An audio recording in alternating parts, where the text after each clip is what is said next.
Q and Review, celebrating 40 years of audio production, welcomes you to this week's edition of the Glasgow Times Sports Podcast, recorded from our studio in the Bishopbriggs Media Centre and by our volunteers working from home. Keep up to date with Q and Review news via our Facebook, X, formerly known as Twitter, or Instagram at Q and Review. That's @CUEANDREVIEW, or get in touch with us directly by emailing information@qandreview.com. That's INFORMATION @CUEANDREVIEW.com, or by calling us on 0141 772 3979. Please like and share our podcast and give us constructive feedback. Evening Times Sport, April 2. McCoist admits Old Firm fear over crazy hate crime law. Report by David Irvin. Ali McCoist has admitted his fears that there could be 48,000 breaches of Scotland's new hate crime laws in the match between Rangers and Celtic, as he branded the guidance madness. The Ibrox hero is concerned supporters could be targeted, as he conceded some actions may fall foul of the new regulations in Scotland. The Hate, Crime and Public Order Scotland Act, passed by MSPs in 2021, consolidated existing hate crime legislation and creates a new offence of stirring up hatred against protected characteristics. The new law creates stirring up of hatred offences and gives greater protection to certain groups. These include age, disability, religion, sexual orientation, and transgender identity. McCoist hammered the new laws as crazy as he detailed his concerns on TalkSport. He explained, "We've got a hate bill, by the way. A hate bill has been passed in the country. And I can guarantee you, next Sunday at Ibrox, I, along with 48,000, will be committing a breach of that hate bill in the particular Rangers vs Celtic game we are all going to. It is madness." That's exactly what the police think. Impossible to enforce. The police spokesperson has come out and more or less said that. He obviously cannot, because he'll get himself in trouble. He has implied it. Everybody with 2 brain cells in their head knows it's madness, crazy. There's nobody in our country who thinks that is a good idea, whom I have spoken to. Under guidance, hate crimes can include threatening behaviour, verbal abuse or insults, including name-calling, assaults, robbery and damage to property, like graffiti daubed on walls. The new laws also cover those who encourage others to commit hate crimes, harassment, online abuse on sites like Facebook or X, now known as Twitter. Report by David Irvin. Evening Times Sport, April 2. The Islander aiming to make history. Report by Susan Egglestaff. For many, carrying the hopes of an entire colony of islands would feel more than a little burdensome, but for Cara Hanlon, such a responsibility is a privilege she could never have imagined herself bearing. Hanlon hails from Stornoway on the Isle of Lewis in the Western Isles, and to say she's blazing a trail would be an understatement. The British Swimming Championships, which double as the Olympic trials for Paris 2024, begin today in London, and over the course of the next 6 days Hanlon will aim to make history by becoming the first ever swimmer from the Western Isles to make it to an Olympic Games. Such a prospect means the breaststroker has quite a weight upon her shoulders, but rather than feel bogged down by such pressure, it is immediately apparent upon speaking to the 26-year-old that she is thrilled by the prospect of proving that islanders are just as capable of achieving great things as those from any other corner of Scotland. Says Hanlon, "I'd be so proud to be the first from the islands to get to the Olympics. I want to do it not just for me, but for the islands too. It would show that it doesn't matter where you're from. If you work hard and you're dedicated to your sport, you can make it from anywhere. I'd love to tell that story. It does feel like there would be a wider meaning to me getting to the Olympics. Island culture can be quite closed off sometimes, so to show that you can dream bigger than that is something I really hold on to." Hanlon's journey to this point has been far from orthodox. Her early days of training were conducted in a 12.5 metres pool, a quarter of the length of an Olympic-sized swimming pool, and any examples of islanders who had done what she was aspiring to were entirely absent from her day-to-day life. Hanlon, who is now based in Edinburgh, initially became aware of the Olympics as an 11-year-old during the Beijing Games in 2008, but it then took years for her dream to become a realistic target.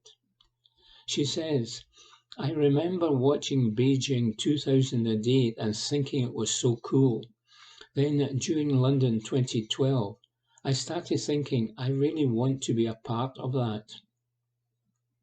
Over the years, though, the dream comes and goes, and a few years ago, if you'd asked me if I thought I would ever get to an Olympics, I'd probably have said no. I just didn't think I was good enough. I'm a very realistic person, and I didn't think I'd get good enough to be in with a chance. But over the past few years, that's changed, and it's gone from having the dream of making it, but thinking it probably wouldn't happen, to now having the chance right in front of me. Qualification for Paris 2024 is by no means a pipe dream for Hanlon.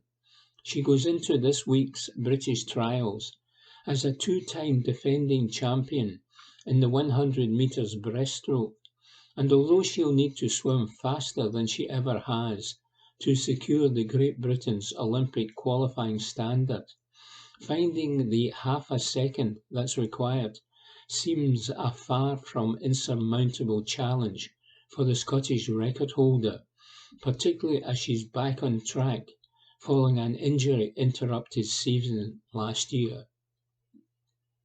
The monumental importance of the next few days is not lost on Hanlon.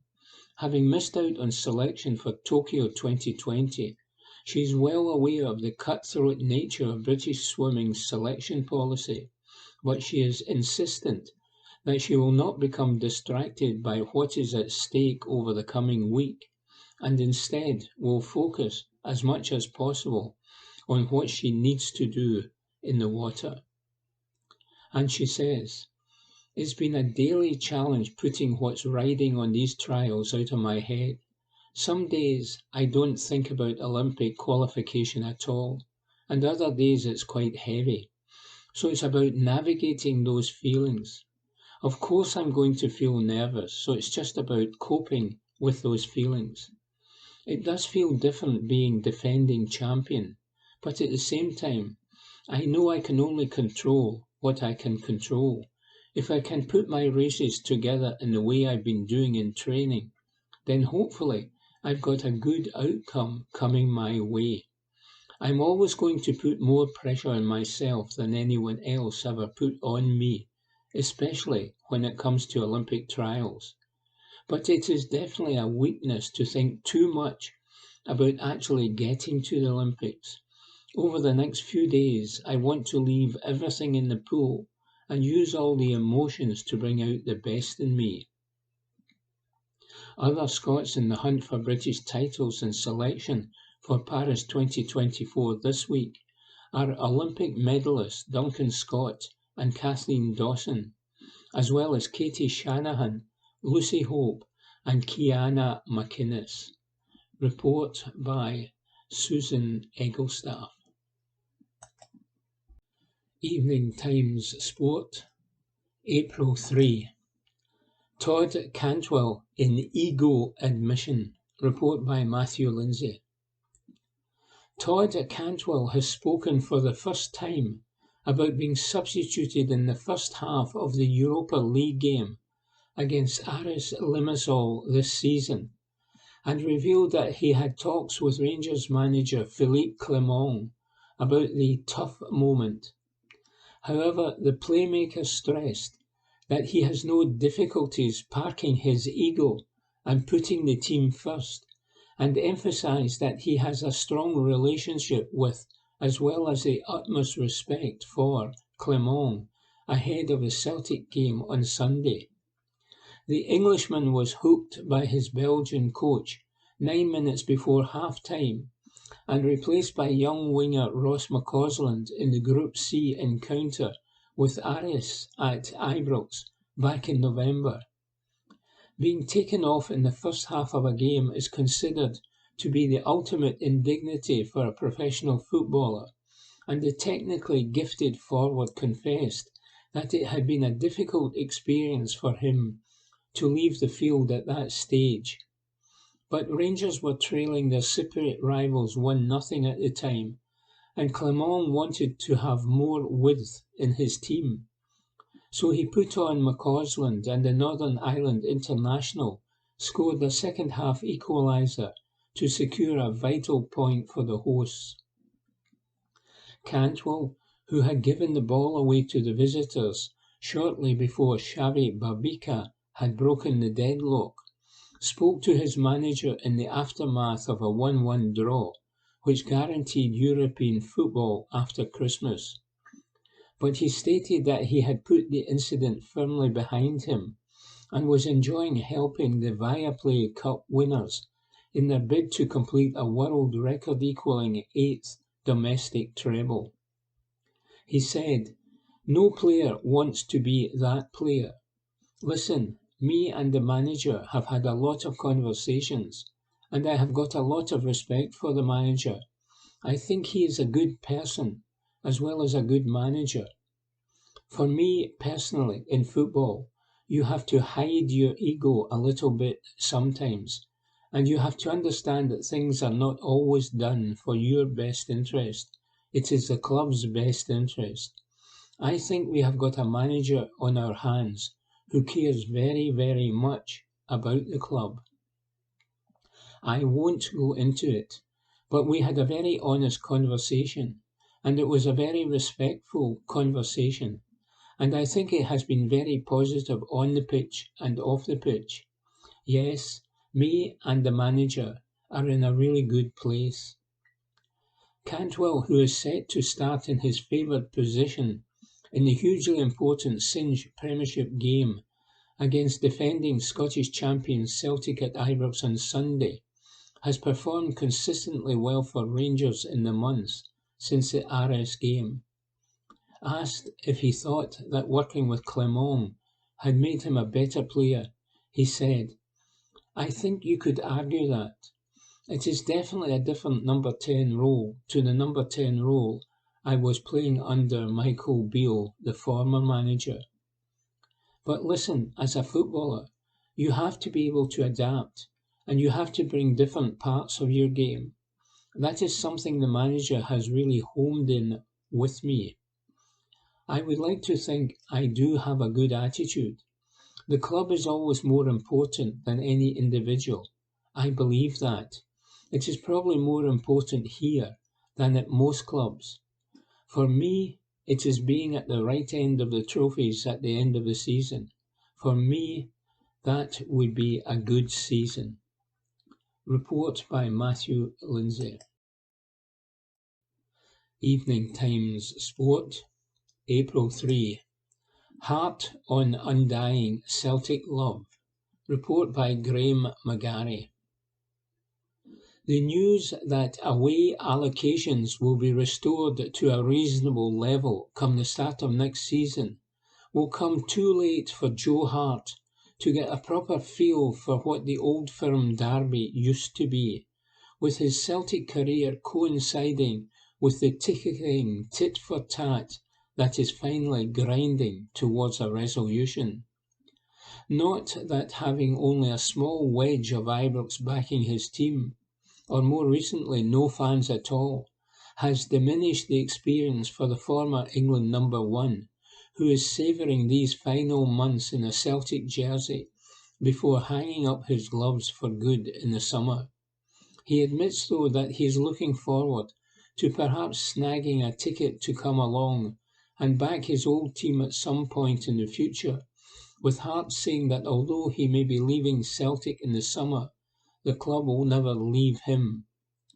Whether we will ever see him brandishing a megaphone and leading the Celtic support in song, like another former custodian of his position, Artur Boruc, is doubtful, but the position and passion that Hart feels for the club is just as heartfelt and will likely linger just as long. So, as he gears up for his final taste of Ibrox as a player this Sunday, without the Celtic supporters, he is also casting an eye towards the future and relishing the day that he will be able to come back up to Glasgow and join their number. Said Hart, "I genuinely look forward to supporting this club forever. It's a part of me. This is me removing myself from a guy who doesn't want to talk about what's next, but I look forward to being a football supporter at some point in my life, and this is one of the teams I'll be a fan of. I'm going to remove myself from the situation I'm in now, because my immediate reaction is that it means nothing to me, the restoration of away allocations. But if I was to take away the guy I'll be when it's going on, it'll be great. It'll be a real buzz. I've played in a 50-50 split here when it was at Hampden, and it was electric. Whether you come out good side or come out the bad side, it is emotional. Since I've been here, we've had fans. I think the most has been 700 to 750, and it was strange at the start of the season, winning away and having no one to put your gratitude towards. Because even though we played without supporters that day, you still feel it in the build-up to have your support and your club behind you. So it will be nice. It will be a great spectacle. Around the world, this fixture is heavily respected, and to keep that respect, you need away supporters in there. You never know. I might be one of those couple of thousand. All that being said, Hart has still enjoyed the Old Firm experience, having not known it any other way.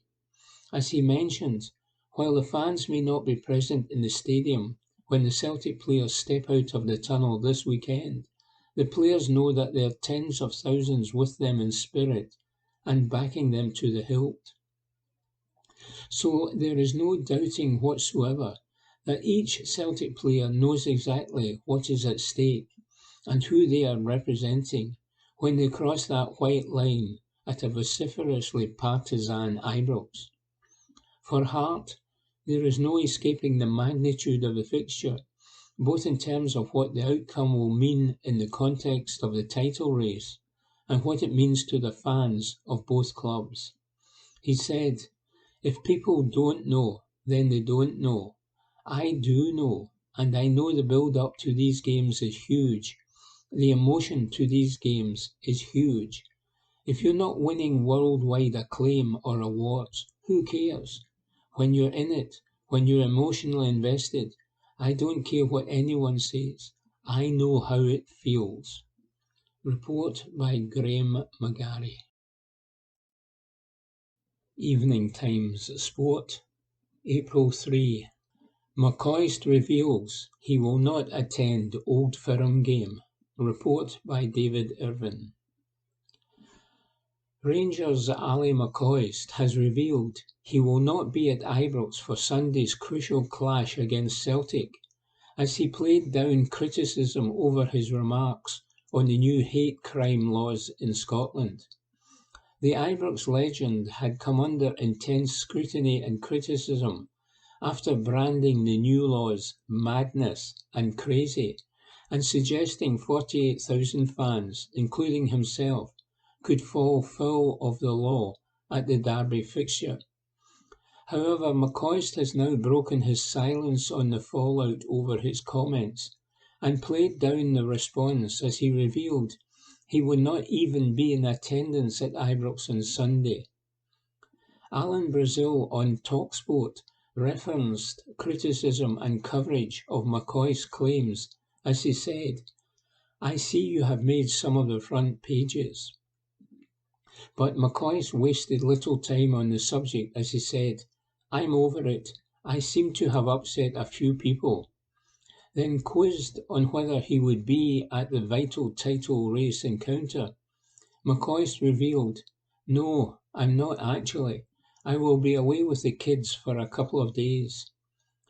People are accusing me of going to break this act, but I'm not even going to be at this game, which I thought I would be, but we are away for a couple of days. McCoist had said on Tuesday morning, "We've got a hate bill, by the way. A hate bill has been passed in the country. And I guarantee you, next Sunday at Ibrox, along with 48,000, will be committing a breach of that hate bill in the particular Rangers versus Celtic game we're all going to. It is madness." The Hate, Crime and Public Order Scotland Act, passed by MSPs in 2021, consolidated existing hate crime legislation and creates a new offence of stirring up hatred against protected characteristics. The new law creates stirring up of hatred offences and gives greater protection to certain groups, which include age, disability, religion, sexual orientation, and transgender identity. Report by David Irvin. Evening Times Sport, April 4. Motherwell announce agreement with United States-based investor. Report by David Irvin. Motherwell Chiefs have reached an agreement with a United States-based investor. The Fir Park Club have announced talks with an American family will proceed to the next stage after an agreement on a non-binding head of terms. Motherwell's executive board had been seeking external investment and will now work on formalising a legal framework to take forward to a shareholder vote. It is claimed the investor has expressed a desire to work in partnership with the Well Society as part of the deal. The club advised the process to formalise a head of terms is likely to take around 6 weeks. A statement on the club website read, "The executive board of the club would like to confirm that investment discussions with a United States-based family have reached a point where both parties wish to move forward to the next stage and have therefore entered into an agreement on a non-binding heads of terms. Both parties will now work on formalising these into a legal framework which can be put to a shareholders' vote. The investor has expressed his desire to work in partnership with the Well Society. The process of formalising the heads of terms is likely to take around 6 weeks and will keep you updated on progress." Report by David Irvin. Evening Times Sport, April 4. Rory McIlroy gets pre-Masters lesson from former Tiger Woods coach. Rory McIlroy believes his lesson with Tiger Woods' former coach Butch Harmon was really worthwhile, as he prepares to make his 10th attempt to complete a career Grand Slam. McIlroy needs to win the Masters to join Gene Sarazen, Ben Hogan, Gary Player, Jack Nicklaus and Woods as the only players to have won all 4 major championships. The world number 2 started the year well with victory in the Dubai Desert Classic in January, but his form on the PGA Tour has been underwhelming ahead of this week's Valero Texas Open. McIlroy revealed on the I Can Fly podcast with PGA Tour professional Morgan Hoffman that he had recently visited Harmon in Las Vegas and expanded on the visit in his pre-tournament press conference in San Antonio. Said McIlroy, "I've done this a number of times in my career. I met Butch when I was 14 years old, so we've always had a good relationship. If there's one guy that I want to go and get a second opinion from, it's him. I think just after the Players' Championship, and just sort of struggling through that Florida swing and with some of the misses I was having with my irons, I just thought to myself, I'm obviously missing something here, and I just would love to go and get a second opinion and have him take a look, a second set of eyes. The one thing with Butch is you go spend time with him, and you're always going to feel better about yourself at the end of it, whether you're hitting it better or not. He's sort of half golf coach, half psychologist in a way. It's fun to go out there. I went and spent probably 4 hours with him in Vegas. He said a couple of things to me that resonated.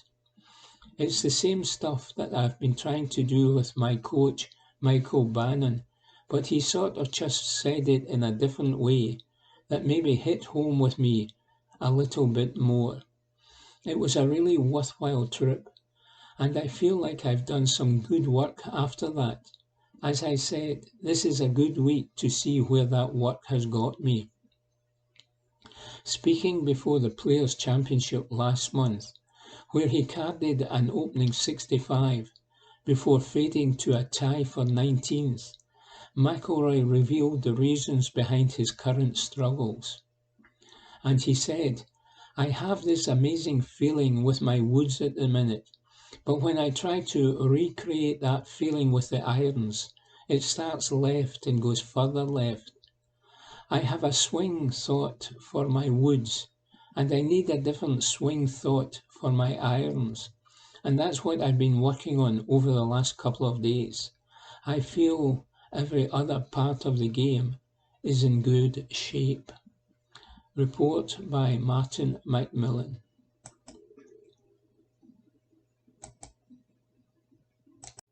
Evening Times Sport, April 4. Old Firm referee appointment irrelevant to players. Report by Robbie Hanratty. Barry Ferguson is not bothered by the fact under fire referee John Beaton will take charge of this weekend's huge Old Firm clash. Rangers and Celtic go head-to-head at Ibrox on Sunday in a derby encounter that could have a huge bearing on the Scottish Premiership title race. Celtic currently hold a 1-point advantage, but have played a game more than their fierce Glasgow rivals. Hoops boss Brendan Rodgers was handed a 1-match ban, with another suspended, for comments highlighting Beaton's competence following a defeat against Hearts a few weeks ago.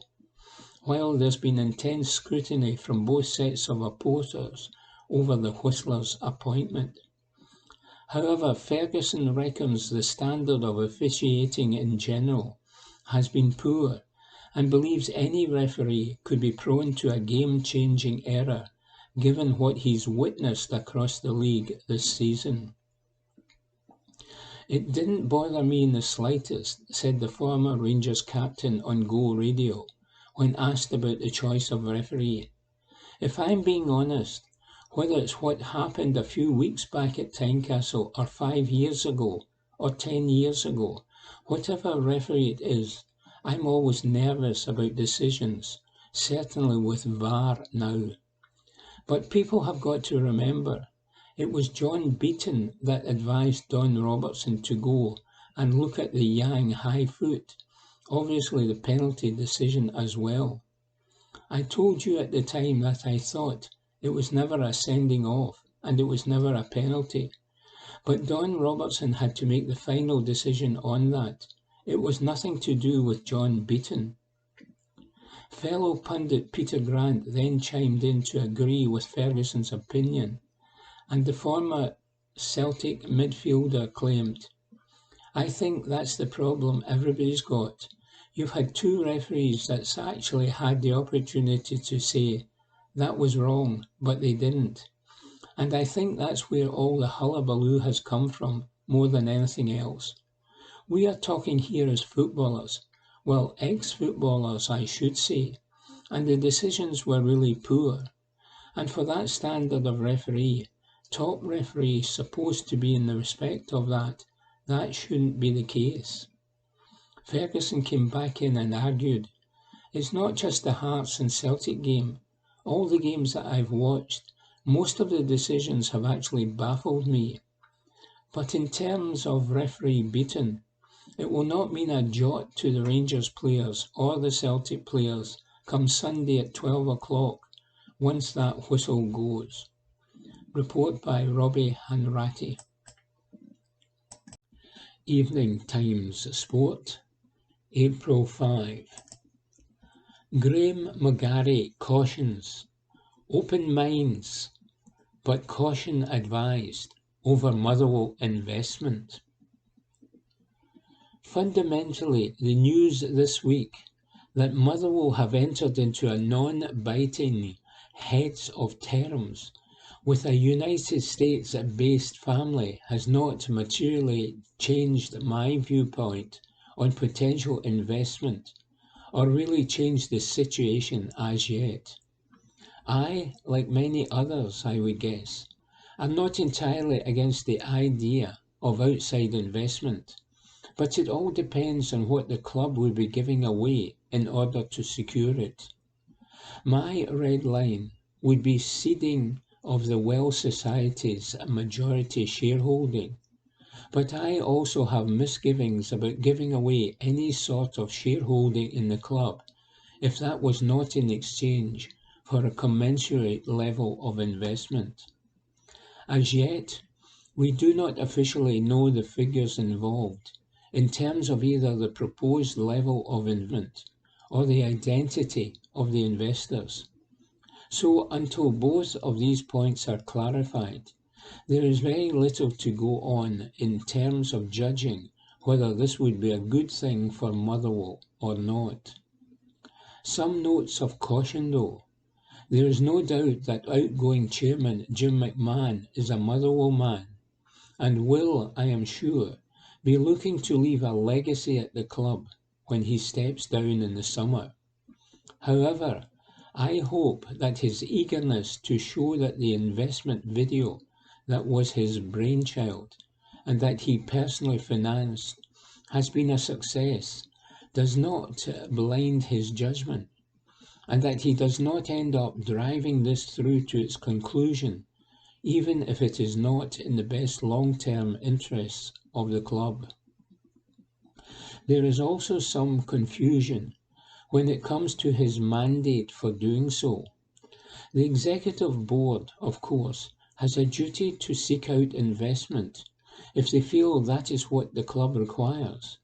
But the fact that the Well Society board has not been directly involved in this process suggests something of the tail wagging the dog. The Well Society, let's not forget, are the owners of the club, and their statement on Thursday evening, distancing themselves from this process, suggests a great deal of scepticism from their side around the potential deal. This is a democracy, of course, and just as society members voted to retain an openness to investment, so, too, Will they eventually be asked to ratify whatever this deal may be?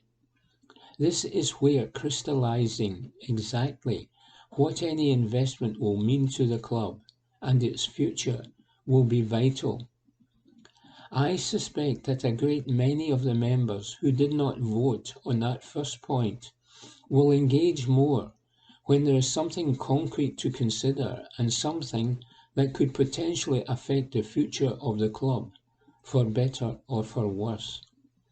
There may be many who will see the promise of foreign investment and think that more money cannot possibly be a bad thing.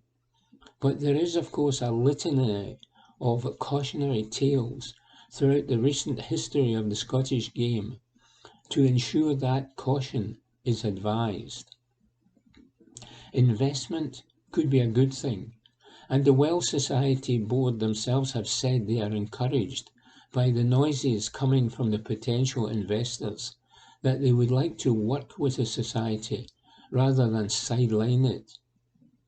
So let's move forward with an open mind, but with a healthy dollop of scepticism too. The devil will be in the detail, says Graham McGarry. Evening Times Sport, April 5. Joy of the journey for St Mirren in push for Europe. Report by David Irvin. It's not about the destination. The joy is in the journey. Well, whoever first penned that phrase, apart from causing an Instagram caption epidemic, certainly never experienced the trials and tribulations of making the top 6 in the Scottish Premiership. All right, that's a niche experience, but they did not follow a football club, that's for sure. Football is a results business, and for St Mirren, stock is up in recent seasons. This weekend presents the opportunity to confirm a spot in the top 6 for a second year running. Throw into the mix the legitimate hope of a European place, and it is understandable that feelings in Ferguslie would be at a high. That said, it's worth reflecting on the rocky road that has led to this moment. Just this week, I stumbled across a post on X, glancing back at very different emotions 2 years ago. In the wake of a 4-2 defeat to Motherwell, there were comparisons made between Stephen Robinson and Alan Stubbs, and wild accusations of a manager who had lost the dressing room. History proves both takes to be wildly inaccurate, but also points to a fairly remarkable rise in results and growing expectations in Paisley. It's fitting that the club played Motherwell last weekend and left disappointed with a 1-1 draw. That's progress. That's the journey. Of course, there will be the obvious and largely correct verdict that the finishing place is all that matters and performances, nearly moments and horror shows mean nothing come crunch time. It's taken a while personally to adopt the position of revelling in the journey, but once you do, wow, it's exhilarating, it's exhausting, it's encapsulating. There is nothing like it. A European spot would mean the world to everyone associated with Saints, but it's not the be-all and end-all. The same goes for the top 6. It is something to always strive for, but it certainly does not define following the football club. Don't forget the anxious moments watching scores trickle in around the grounds elsewhere to seal a top-half finish, or being ridiculed as a TikToker strolled in a cameo appearance in a Renfrewshire Cup tie. Another thing, Ryan Strain's return brings another dimension to St Mirren. Elvis Biwom Ono and Ryan Flynn deputised well enough, but Strain is a phenom in the Buddies lineup. Not only is he a more than adequate defender, he also causes endless troubles to opposition rearguards. Even in the 45-minute showing at Fir Park, Strain was a handful. The Australian international was the difference last time Hearts were in Paisley, and if St Mirren are to be successful once more, then there's reason to believe he will play a major role. Report by David Irvin. Evening Times Sport, April 5. McInnes praises Killie backroom team. Report by Lana Mackay. Kilmarnock boss Derek McInnes is heaping praise on his backroom staff and insists everyone has a role to play in the club's fantastic season so far. Assistant manager Paul Sheeran and first-team coaches Alan Archibald and Craig Clark are all at the centre of the Killie managers' plaudits after the East Ayrshire side cemented top 6 status at the weekend. McInnes made the decision to rejig the backroom staff last summer following Tony Docherty's departure to Dundee United. He said it is important for a manager to know when to make changes, to keep that freshness and keep ideas right, recognising when to give it a wee jag here and there. Docherty's former assistant manager role was filled by Paul Sheeran, who worked with McInnes at St Johnstone. Sheeran has climbed the ranks at Killie since joining the coaching staff in January 2022 after he was sacked as Falkirk manager. Commented McInnes, Paul Sheeran went from first-team coach to assistant manager. He's always been a member of my staff. I made him reserve manager at St Johnstone when I was there. I brought him to Aberdeen and I brought him here. He's got a good manner about him. He's been a manager before and he thinks like a manager. Former Partick Thistle boss Alan Archibald also came in as first-team coach as part of the backroom staff shake-up.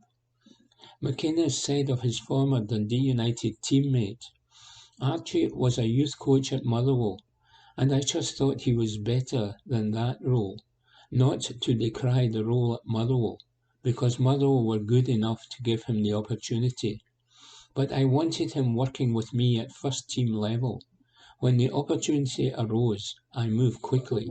He was my first phone call.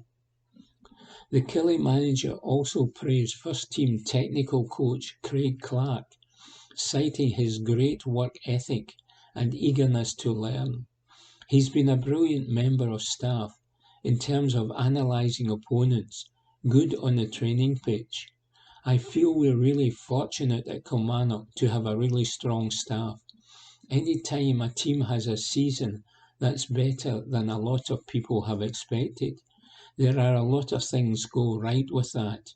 It's boardroom level, your backroom staff, your coaching staff, and your players most importantly. Everyone has a role to play. Report by Lana Mackay. Evening Times Sport, April 5. Five-star Scottish resort appoints new head of golf. Report by Kirsty Bossy. A luxury West Coast resort, safe from administration, has appointed a new head of golf as the venue looks to rival destinations such as Cameron House and Gleneagles. Christopher McQueen is taking over responsibility for the championship 18-hole course at Mar Hall on the banks of the River Clyde in Bishopton. A professional golfer, he comes to the post with extensive experience, having previously worked at Gledach Resort and Spa and the Trump Turnberry Resort. Mr. McQueen will oversee extensive improvement works at the course, with support from newly appointed head greenkeeper Andrew Eckford, who brings 13 years of experience in greenkeeping from Cameron House in Loch Lomond. As part of the upgrade programme, all bunkers have been repaired with a total sand replacement, while the greens have undergone an aeration process and will be continuously top-dressed throughout the year, along with the fairways. Other improvements include a new automated irrigation system, a fertilisation and disease control process to protect the grounds, and the purchase of 12 new golf buggies. The work is part of a multi-million-pound renovation at Mar Hall, which was brought out of administration in December last year by Dubai-based Duckco Group, with support from asset management firm Align Partners.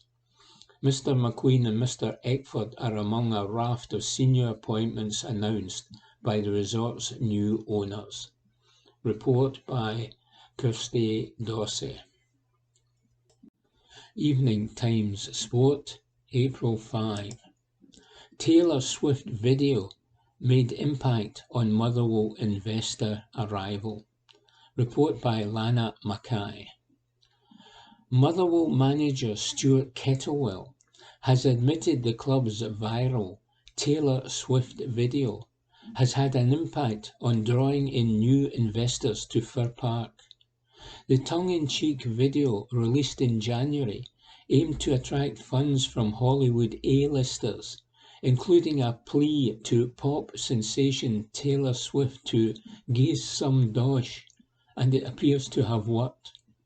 After a club statement on Wednesday confirmed discussions with a United States-based family over potential investment have reached the next stage, Kettlewell conceded the video may have played a part, although he denies having watched it himself.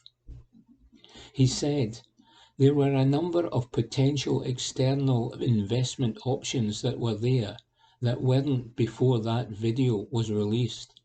I wasn't involved with that one, which possibly tells you something. It's not really my bag. But from the outside looking in, it does seem to have had an impact in drawing people in. For me, it was a blank canvas before, and now there are options we didn't have beforehand." The Motherwell boss has previously outlined one of his long-term goals at Fir Park is to ensure his team are consistently in the running for the top six and European football. Kettlewell, whose side currently sit 8th in the Singe Premiership table and 6 points off 6th place, believes new investment could be the catalyst needed to spark evolution at the club. He commented, "I've always hoped for more. I always want evolution in myself, in our dressing room and across our club at every single level. Commercial, on the field, off the field, and in the community. I think if we're standing still, we're going backwards. That's always been my mindset. We can't just settle and rest on our laurels. Anything that can help and contribute to this football club becoming better and setting our goals higher has to be a good thing." Brushing off any comparisons to Bournemouth owner Bill Foley's £6 million investment into Hibs, the Motherwell manager said, "There are different levels in terms of what's happened at Hibs and what's being proposed here, but anything that can add on has to be welcomed. We're quite clearly sitting at the bottom end of this league in terms of budget. For all managers, we're always looking to strengthen our group. Earlier this season we struggled when we got a couple of key injuries and it limited our options. We became a bit predictable. Looking at this as an opportunity to potentially bring in players and strengthen, then I'm always going to welcome it. It's still a big if, as this was only a small step towards that. But if it happens, then as a football department, the goal for us is to progress up the table and build a stronger squad. We have a plan for this summer already, We'll see where it goes, as the statement indicates there is still a timescale to go and stages to pass. The club says the process of formalising the terms of their current non-binding agreement with a potential investor will take around 6 weeks, with updates to follow in the coming months. Despite the inevitable buzz generated by new investment talks, Kettlewell, who was appointed as Motherwell's permanent manager in February last year after a short spell in interim charge, is keeping his feet firmly on the ground. He said, "I don't get carried away with anything. I'm just a realist. I look at what we have guaranteed. You have to be as good as possible with what you have at your disposal right now. I think we've done that well. We maximise what we can do with what we've got. I think we're competitive compared to a lot of clubs in this division." That doesn't stop you having those thoughts of, what if? When it comes to stretching those boundaries and being a bit more competitive financially, you see this expectation of clubs like Motherwell that it's a given we go out and beat a club like Aberdeen. I think we all know what financial levels those two clubs are at, and so I don't see that as a given. Looking ahead to next season, the Steelmen boss and former Ross County midfielder says it's too early to think about any financial boost to the club's recruitment aspirations in the summer, and he commented, "If there's any certainty on something, then I think it can provide a boost. If there's no certainty and it's not been rubber stamped, then it's harder, because you cannot definitely tell people you have anything more to play with. What I can say is that I have a budget set for next season. I'll work with that until such time I'm told it's different." Report by Lana Mackay. Evening Times Sport, April 8. Rodgers hails Celtic position. Report by Graham McGarry. Brendan Rodgers says that Celtic are in a really strong position in the title race, despite the late Rangers equaliser that denied his side victory at Ibrox. But the Celtic manager accused Ibrox midfielder Fabio Silva of simulation as he won the penalty that flipped a thrilling game on its head. Celtic had gone 2-0 up and were comfortable at half-time. But when Celtic defender Alistair Johnston was penalised for a foul on Silva following a VAR check, allowing Rangers captain James Tavernier to score from the spot, Rodgers felt that the momentum shifted in the contest. The hosts then drew level, before Adam Idah stunned Ibrox by putting Celtic ahead once again just a minute later, before Rabbi Motondo's injury time effort ensured that the spoils were shared. Despite his disappointment at that late leveller and his annoyance at Silva, Rodgers was pleased with the performance of his players, and he is more than satisfied with his team's position in the Premiership. Celtic remain a point ahead of their city rivals, with Rangers having a game in hand against Dundee on Wednesday night. But with a match between the sides at Celtic Park to come, Rodgers is confident the champions are well placed. Said Rodgers, "It puts us in a really strong position. We still have a lot of work to do, still 6 games to go. But when you have your nearest rival still to play at home, in front of 60-odd thousand, and you know you're going to be stronger again to that moment, I'm very happy with that. It was a fantastic game to be involved in. Super proud of the team, how we played and managed the occasion. The first half was absolutely brilliant. Couldn't have been more comfortable in the game. Some of the level of our football. We attacked with the ball, attacked without it, and could have been more comfortable by half-time. Disappointed with the penalty. That gives them a little up in the game, whenever we were clearly the much better team. Ali, who is on a booking, has to be really careful in the second half with the timing of his tackles, and I thought he was perfect with it. I thought the referee got it absolutely right on the field. He connected with the ball. The player simulates, and it was right. So clearly then they score the penalty. It goes to 2-1, and then you expect something from Rangers.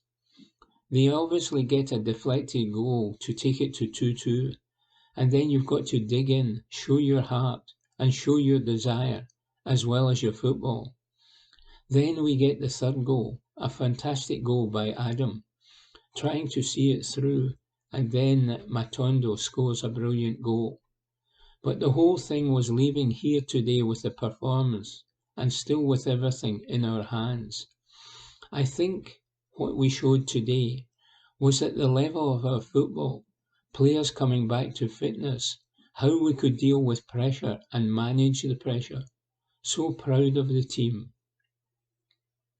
Rodgers admits that his players were a little down in the dressing room after the game, but he says that when the initial sting of Matondo's goal wears off, the bigger picture will become clearer to them, and he believes their performance proved a lot of their doubters wrong. He continued, "It is great we can come here, and I said to players afterwards, I can see they were disappointed they had not won. For a team that has been written off and told they are going through the motions all year, I think we definitely turned up. This is the business end of the season, and we are ready to turn up. I have nothing but positivity in how mentally they were in the game, how they approached the game, the courage they played with, and knowing the back we have going forward. It will be immense and be huge for us." Meanwhile, Rodgers has revealed that he always knew Matt O'Reilly was going to dink the penalty that put Celtic 2 ahead in the first half, with the manager almost as cool as his midfielder as he produced a cheeky finish at such a critical moment. When asked if his heart was in his mouth when O'Reilly produced the chip, he said, "No, it wasn't, actually. He has wanted to take penalties. He came into my office a few months back and said, 'Listen, if you want to change penalty takers, I am here.' He had practiced that. He said he was going to dink it down the middle, and he did that." Report by Graham McGarry. Evening Times Sport, April 8. Celtic have serious concerns over coin throwing at Ibrox. Report by Ewan Payton. Celtic say they will enter discussion with Rangers about their serious concerns following objects being thrown in the direction of the away dugout during yesterday's derby. On the pitch, fans enjoyed a pulsating match at Ibrox as the Premiership's title-chasing pair played out a fantastic 3-3 draw. However, off the park, there were unsavoury scenes as objects were thrown at members of the Celtic staff at pitchside. Prior to the hour mark, Sky Sports commentator Ian Crocker revealed that John Kennedy appeared to be struck by missiles thrown from the home crowd, and this incident is now the subject of a Police Scotland investigation. 2 police officers could be seen in conversation with Assistant Manager Kennedy, with coins believed to be the objects thrown. In a short statement, Celtic have hit out at the incident, stating they will be going to Rangers over the unacceptable matter. A Celtic spokesperson said, "It is totally unacceptable that our staff have once again been targeted in this way. We will be raising our serious concerns with Rangers, and we understand that the matter is currently being investigated by Police Scotland." A Police Scotland spokesperson added, "We are aware of an object being thrown at Ibrox Stadium. One man was struck but did not require treatment, and inquiries are ongoing. It is understood a small number of reports were received by the force relating to hate crimes during the match, with these being assessed and inquiries ongoing. Meanwhile, a heated exchange between Todd Cantwell and Callum McGregor sparked an on-field rammy after the game, as Beaton called time on a pulsating derby match between Glasgow's big two at Ibrox. A coming together of players from both sides occurred. Report by Ewan Payton. Evening Times Sport, April 8. Clement insists Rangers have more cause to complain about VAR. Report by Matthew Lindsay. Philippe Clement claimed that Rangers had emerged from the third Old Firm game of the season as moral winners, despite being held to a 3-3 draw by Celtic. Clement's side, who have a game in hand against Dundee at Dens Park to play on Wednesday night, squandered a chance to leapfrog Brendan Rodgers' team into top spot in the Cinch Premiership table. However, the Belgian was impressed with how his side fought back after falling 2-0 and 3-2 down, and is still upbeat about the Govan club's chances of lifting the Scottish title come May, even though they remain a point behind the defending champions. He said, "I was not so happy about the beginning. My Scottish assistant Alex Ray has a word for that I better not use. It is the worst start you can have in an Old Firm game, to go behind after 1 minute, also in the way we went behind. That is a big blow in that moment for the team, for the fans. Afterwards, we didn't go down, but we were not good enough on the ball. It was also a special situation today with the wind. It was difficult to play really good combination play, but we didn't manage to do enough. That is frustrating to go 2-0 into half-time. Then, second half, we showed our real face. We showed the real things that I want to see. This never-stopping team that has a lot of resilience, a lot of hunger and desire to change the result, to do the right thing, to create chances and not give away chances. We clearly deserve at least a point today, with what we have shown. I think at the end we are moral winners of this afternoon, because a few months ago, for sure, not this team could have reacted after 2-0 in an Old Firm. I don't know if many teams in the past could have done it. It is a hard thing in a very important game to go 2-0 behind, to also feel the disappointment of your fans when you go into the dressing room to turn that around. Because of that, I'm really proud of my boys." Asked where he felt the result left Rangers in the Scottish title race, Clement said, "I don't have any control of that. We're going to go game by game." Clement was unhappy that Celtic were awarded a penalty for a Connor Goldson handball in the first half, but he felt that Rangers deserved to be given a spot kick for an Alistair Johnston foul on Fabio Silva, and said, "I think if somebody kicks your knee, then it's a penalty. If that's not a penalty anymore, then I don't know what is." I think the referee and VAR did a really good job today, although I was disappointed at not getting the Cyril Desser's goal for a small foul in our half. With that, and then this penalty, I think we had much more reason to be unhappy about things, but we are not, because the referee and VAR did a good job today, and if that's the case, we need to say it. But I think every manager in the world, every player in the world, wants this handball rule to be changed.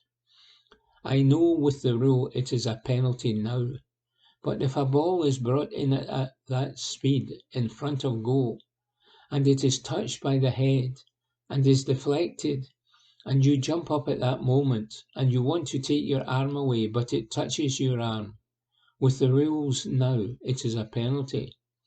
So nothing to say about the decision of the referee or the VAR, but everyone who is playing football says too many penalties are given in that way. James Tavernier, the Rangers captain, allowed Celtic winger Daizen Maeda to score after just seconds, but Clement was impressed at how the right-back recovered from his mistake and sparked a second-half comeback with a well-taken penalty.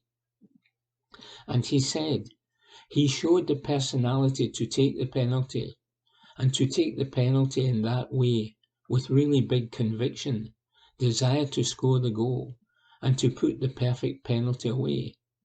It's not easy, and a lot of players break after making a fault like that at the beginning of the game. They go down the way, but he has the capacity to switch on again and to be even more hungry. There are concerns that Rangers' game in hand against Dundee on Tayside on Wednesday night might not go ahead as scheduled because of the state of the Dens Park pitch, or might need to be moved to a different venue. Asked if he was worried about the impact which the heavy rain that has been forecast for the coming days might have on the playing surface, he said, "No, because it is not my task. I try to control the controllables. I put all my energy, my attention every second into that. I don't control the weather forecast. I am not a groundsman. My wife knows I am really bad in that. I have other qualities, and I will focus on that. They are also not our responsibility. They are the responsibilities of Dundee and of the league to see that the product of football that the broadcaster pay a lot of money for is played in a normal way." Report by Matthew Lindsay. Evening Times Sport, April 8. Matondo on embracing pre-match challenge. Report by Matthew Lindsay. Rangers winger Rabbi Matondo has revealed that he scored his stunning injury time equaliser against Celtic at Ibrox yesterday after being urged to emulate a Kevin De Bruyne strike for Manchester City by his manager Philippe Clement.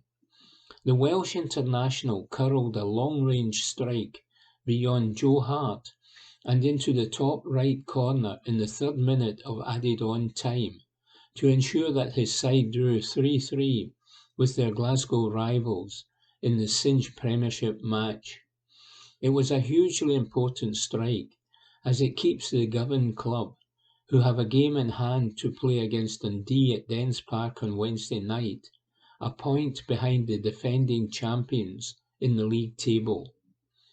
Matondo, who had netted an identical goal in the 3-1 win over Hibs at Ibrox 8 days earlier, admitted that he had been challenged by Clement to try to match one of De Bruyne's goals in City's 4-2 triumph over Crystal Palace on Saturday before the kick-off.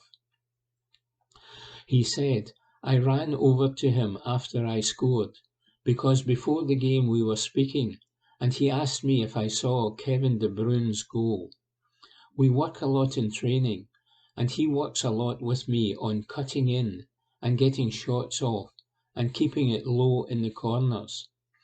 So I said to him, yes, I did see De Bruyne's goal, but it wasn't quite low in the corner the way he wants me to do it. But he said that when you get to that level like De Bruyne has, that's basically his low corner, the top corner. So he said, you'll get there maybe one day. And I said, I'll show you today. And yeah, I think I showed it quite well. So I ran over to him to embrace him, and it was nice. Do you know what? I can't really remember it right now, it's all a blur. It happened so quick. I just thought to take my man on and just get a shot off, and thankfully it's flown into the top corner. Asked if it was the biggest goal of his career, he said 100%, especially in a game like this. We know how much it means to everyone involved with Rangers, so to get a goal like that and to help the team get something from the game was obviously a moment I'll keep forever. Matondo admitted that Clermont's half-time team talk had made the difference for Rangers and predicted the Ibrox club would take great confidence from the fight back and result. And he said, it was positive because the way the game started. It wasn't ideal. The first half was kind of sticky, but we came in at half-time and the gaffer gave us his message. He even said that he didn't recognise the team he's been working with for the last 5 months, and obviously the boys took that to heart, and it showed. He just said we need to find the courage and mentality, get playing and be confident, not be afraid. I feel we did that in the second half. His message helped. Matondo added, James Tavernier stepped up to take a penalty like that, and it's unbelievable, because he's obviously missed his last two. To step up like that, and the way the game started, for him to hit it into the top corner, that takes some courage. Fair play to him, and the boys kicked on from there. We improved in the second half. It showed mental strength from everyone. The first half wasn't the best from us, and we showed in the second half what team that we are. Report by Matthew Lindsay. Evening Times Sport, April 8. Old Firm clash decided nothing, says Matthew Lindsay. An Old Firm game, which was billed beforehand as a title decider by many in Scottish football, ended up raising as many questions as it answered. It was hard to say whether the 3-3 draw between the Glasgow rivals at Ibrox yesterday was a better result for Rangers or for Celtic, following the 90 exhilarating, incident-packed, captivating minutes.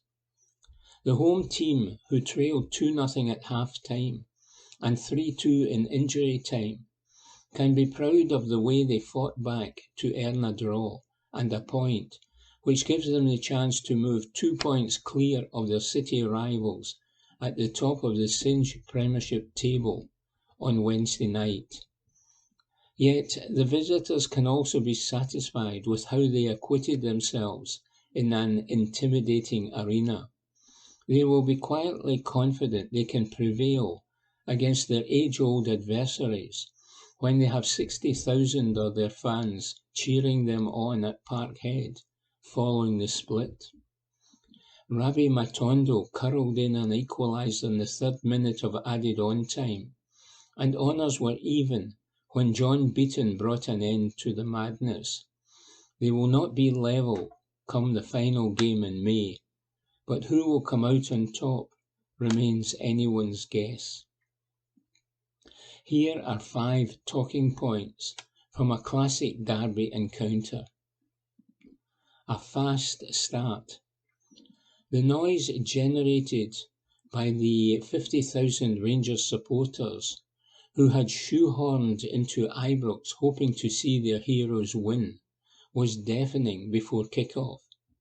But the stadium fell silent after just 21 seconds when the visitors took the lead with a bizarre goal. James Tavernier failed to spot that Dazen Maida was bearing down on him inside his own penalty box.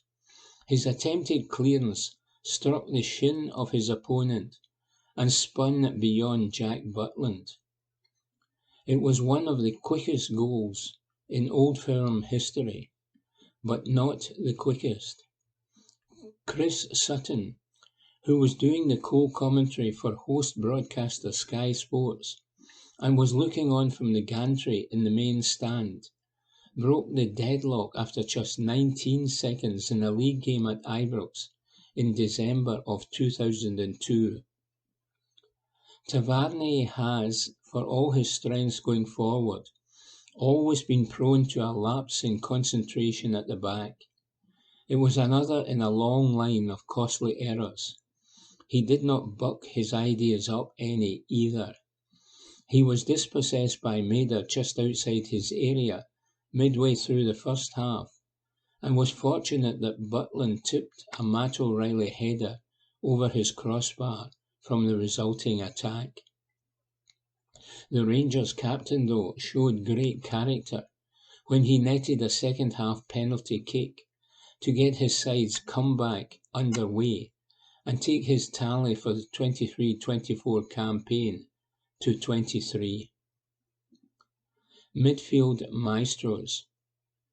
Callum McGregor returned to the Celtic squad after recovering from an Achilles injury, but he had not played competitively since the end of February and was left on the substitutes bench by Rodgers.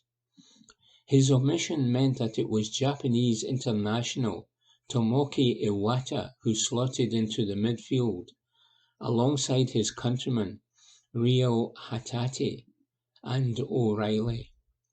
The Parkhead skipper had been the outstanding player in the first two derbies of the season.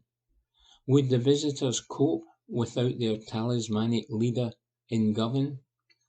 Celtic took complete control in that crucial area of the park early on, and did not relinquish it until well into the second half. Iwata, Hatate and O'Reilly dovetailed beautifully. Mohamed Diomande, making his debut in the fixture, struggled badly. John Lundstrom was often posted missing, and Tom Lawrence was anonymous. McGregor entered the fray in the 65th minute when he replaced Hatate, but he was not his normal self. He gave the ball away needlessly before the late Abdallah Sima goal that made it 2-2, and struggled to impose himself. Still, Brendan Rodgers was satisfied with how Celtic performed in the crucial area and predicted more is to come from them during the run-in. Absolutely outstanding, he said. The midfield's the jungle, that's where it's won, and all three played together really well. Tomo was excellent, he won the ball, passed it simple. Matty looked a threat. Rio elevates the team to the next level with his composure and his touch and play. These players will get fitter over these next coming weeks. Rangers' heart. This was a proverbial game of two halves for Rangers. They were abysmal in the opening 45 minutes and could consider themselves fortunate to only be 2-0 behind. But they were the better team after half-time. They continued fighting even after Adam Ida had put Celtic 3-2 in front at the death.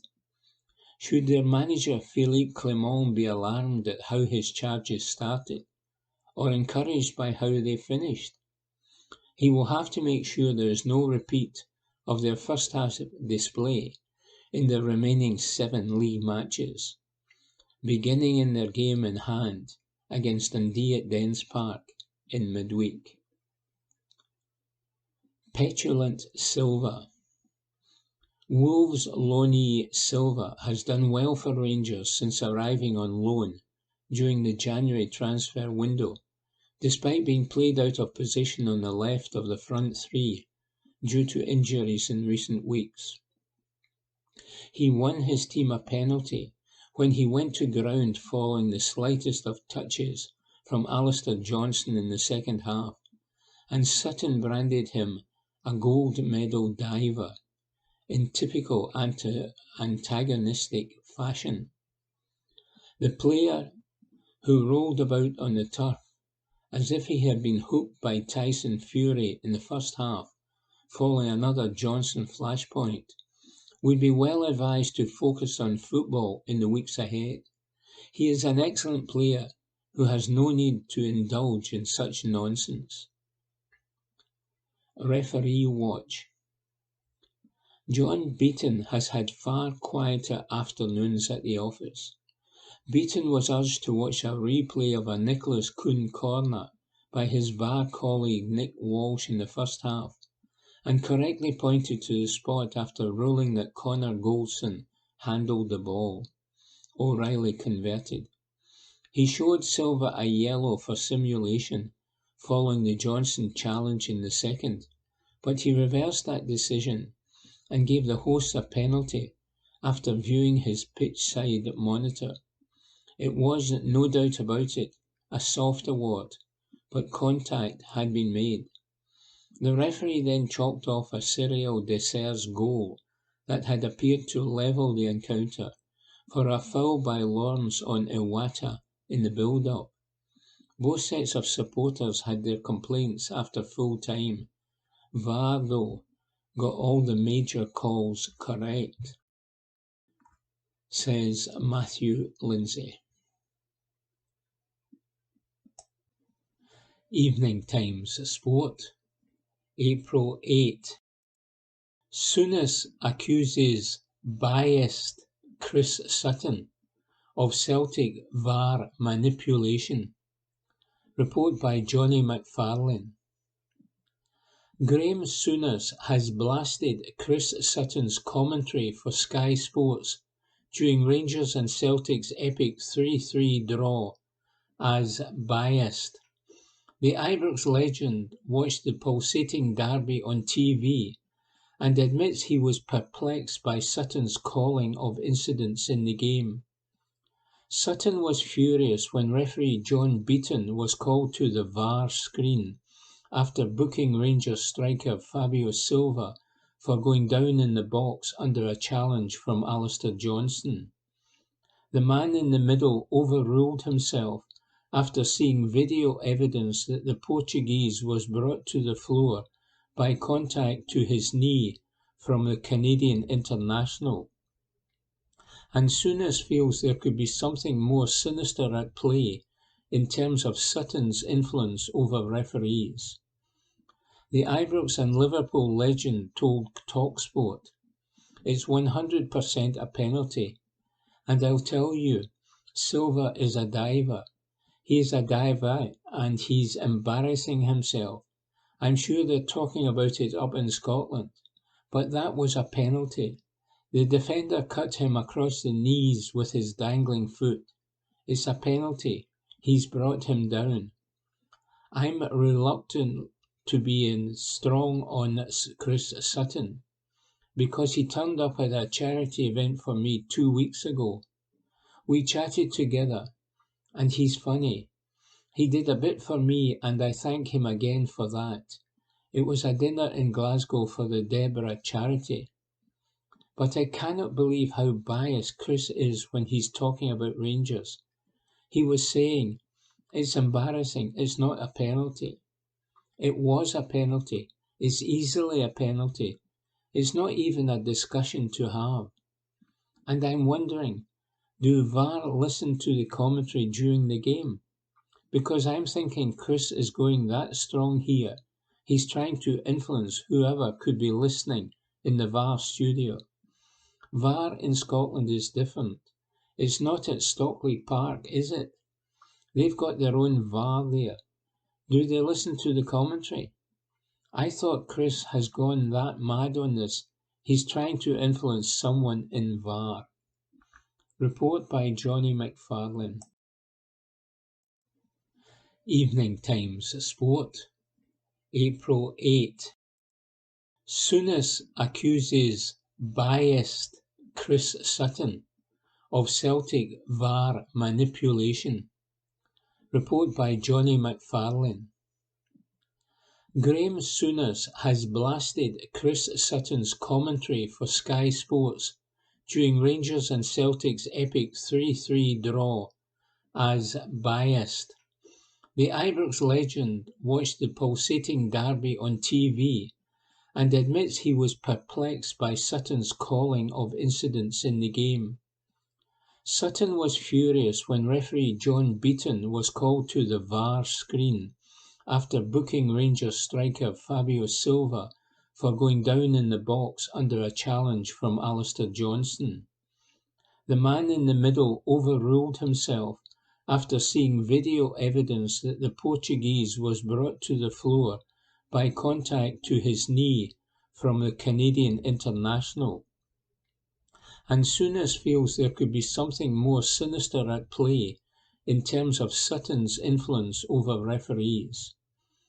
The Ibrox and Liverpool legend told TalkSport, "It's 100% a penalty, and I'll tell you, Silva is a diver.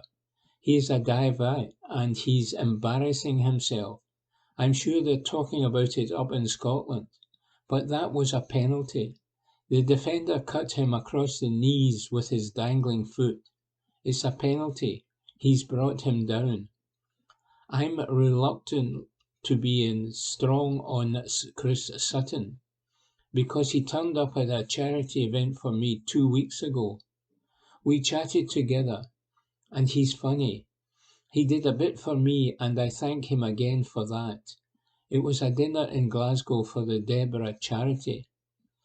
But I cannot believe how biased Chris is when he's talking about Rangers. He was saying, "It's embarrassing, it's not a penalty." It was a penalty. It's easily a penalty. It's not even a discussion to have. And I'm wondering, do VAR listen to the commentary during the game? Because I'm thinking Chris is going that strong here. He's trying to influence whoever could be listening in the VAR studio. VAR in Scotland is different. It's not at Stockley Park, is it? They've got their own VAR there. Do they listen to the commentary? I thought Chris has gone that mad on this. He's trying to influence someone in VAR. Report by Johnny McFarlane. That concludes this week's edition of the Glasgow Times Sports Podcast. Please remember to subscribe to our channels @Q Review and to tell your friends about our service